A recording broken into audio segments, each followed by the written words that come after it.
Former President Rodrigo Duterte is facing a complaint of inciting to sedition over his remarks, suggesting the killing of senators to make way for his party's senatorial candidates.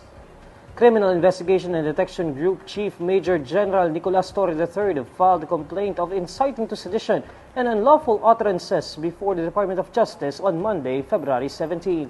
During the Partido Demokratiko Pilipino proclamation rally on February 13, Duterte joked about using a bomb to kill 15 senators to create vacancies for the senatorial candidates he is supporting.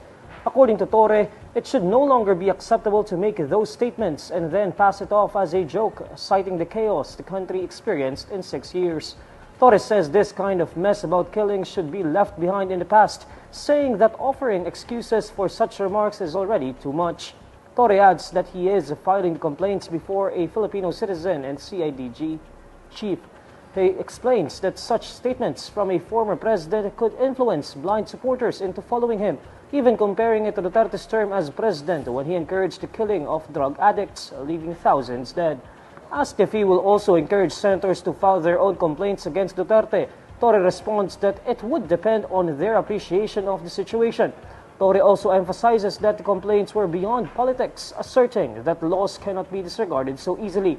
The complaint will be evaluated by the National Prosecution Service as to whether it has sufficient evidence to warrant a preliminary investigation.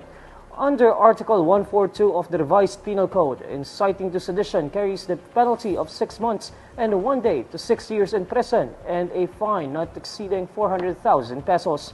Meanwhile, under Article 154, unlawful utterances carries the penalty of 1 month and 1 day to 6 months in prison and a fine of up to 200,000 pesos.